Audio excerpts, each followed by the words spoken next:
We saw champagne highlighters till the day. Why can't I have expressions? We saw them as far as the eye could see. Is that what you want to say? I guess. It's not great. It's not great. Okay. Hello, everyone. It's me. This week, I am doing another single brand hits and misses. And this week, I will be featuring Anastasia Beverly Hills.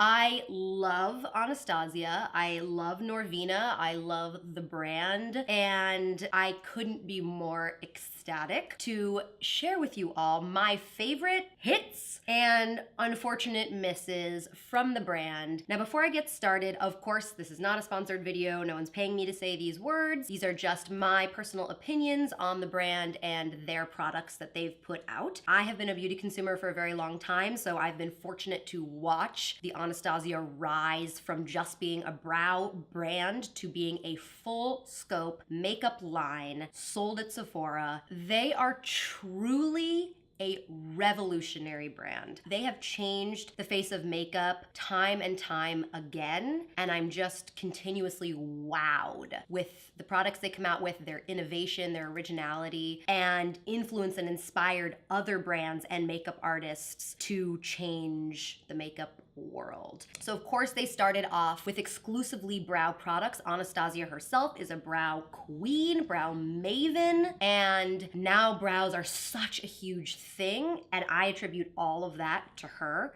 One would think that that brand would stay exclusively as a brow brand and not branch out, but no. Okay, without any further ado, let's get started. I'm gonna start with the highs, I guess. I'll start with the pros, with the hits, if you will. Now, I would be a fool if I didn't start off with what she is known for, and that is brows. I love and swear by Anastasia's Brow Wiz. This is the micro thin pencil. I use the shade dark brown. I can't say enough good things about this little baby right here. I have tried so many others. They're all good, but to me, none of them hold a candle to the Brow Wiz. And also I recently checked, with the Anastasia, you get 0.085 grams, and I think what's standard is 0.08. So with these teeny tiny little micro pencils, every milligram counts.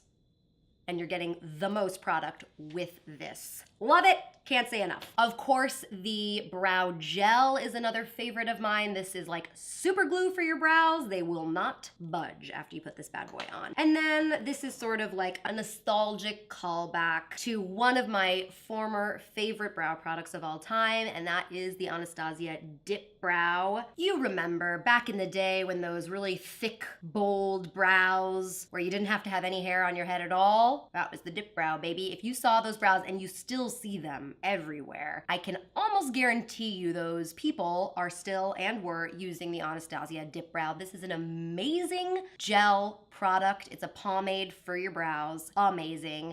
If you're a drag queen, if you're still trying to rock those brows, can't recommend it enough.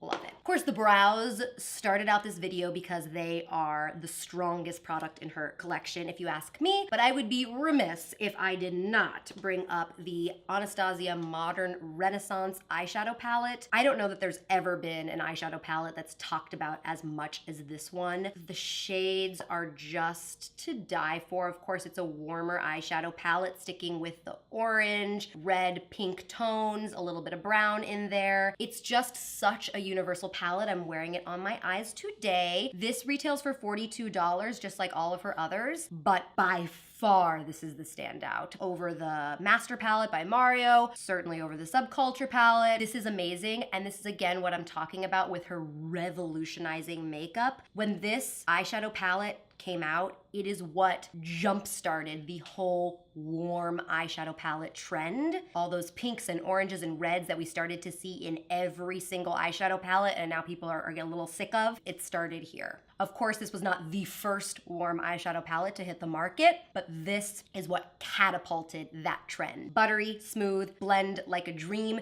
You stick your brush in one time and you have more pigment than you could when you swirl your brush into a MAC eyeshadow. Just saying, no hate. No shade, baby.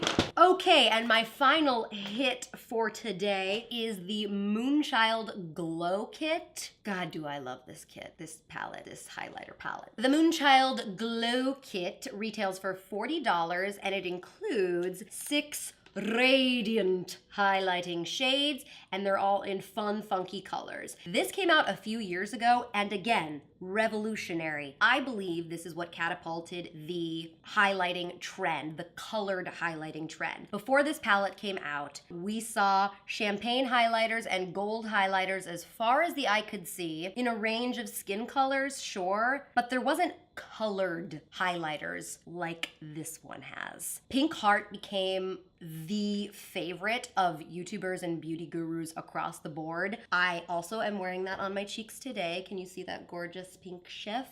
So beautiful. There's a pretty serious dent in this, and I don't know for certain that this was the first pink highlighter that ever came to market, but I can say with a lot of certainty that Pink Heart is what, again, catapulted or launched the pink highlighter trend, which you see everywhere now. Even if it's not just a pure pink highlighter, but if it's a gold highlighter, champagne highlighter with a pink shift. They're some of the most flattering highlighters. They're some of the most commonly worn highlighters by beauty gurus and by everyday lasses and lads. And I attribute that to the Moonchild Glow Kit. And now for the misses. This is never my favorite part. Now, again, I love this brand. I don't think any brand is perfect, and unfortunately, these are some of my least favorite products from Anastasia Beverly Hills. The first, I know everyone has talked about this 1,010,000 times, but the first for me is the Subculture palette. I reviewed this not too long ago when it first came out, and I actually had a really great initial try on and review with this palette. I think when I reviewed it, I had already heard so many negative things about it that I wanted to give it a really fair try. So I was very particular and very careful and cautious when using it, which I think provided me with a better outcome than if I had just been using it like I would any other eyeshadow palette. I don't think it's unusable or dysfunctional, or I'm not gonna throw it away. But since then, I have used it again, and it is very difficult to blend these shadows. It produces so much kick-up, so much fallout. And sure, the Modern Renaissance palette does too, but really nothing like anything I've ever seen before from this palette, and that just deters me from wanting to use it. I don't want to get all dirty, to get my vanity just covered in powder from head to toe, or my floor, or my pants, or whatever. I just am not reaching for this, and every time I think maybe I want to use it, I convince myself out of it, and that's just a bummer when it costs $42 to have used only a couple of times. So this is definitely my first miss from this brand.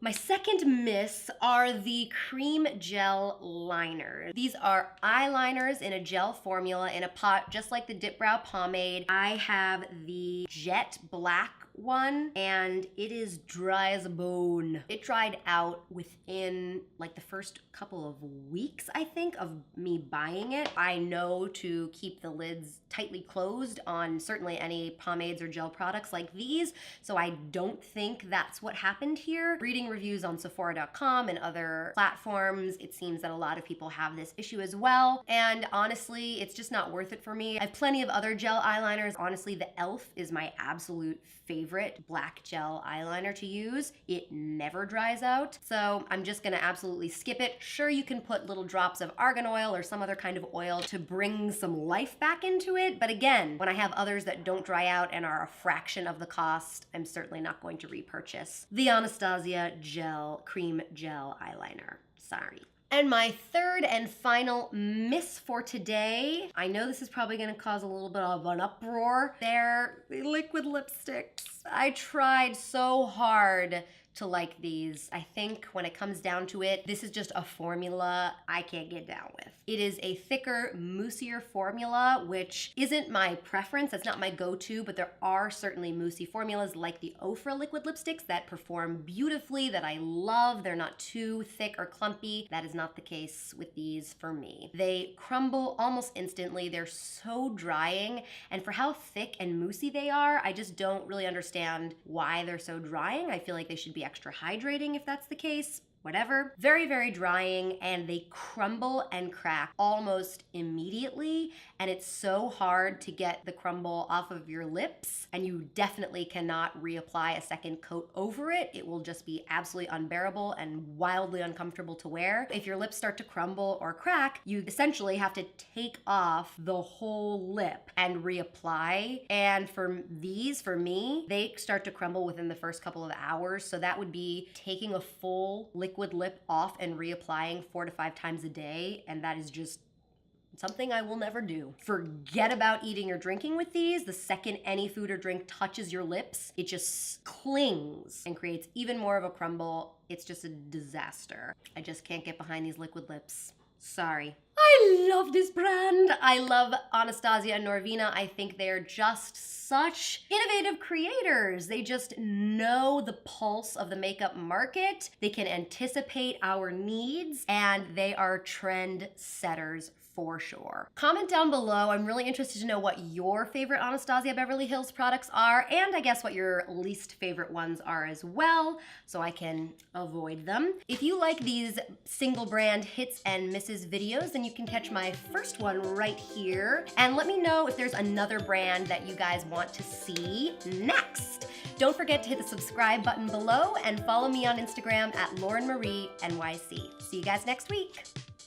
Bye-bye.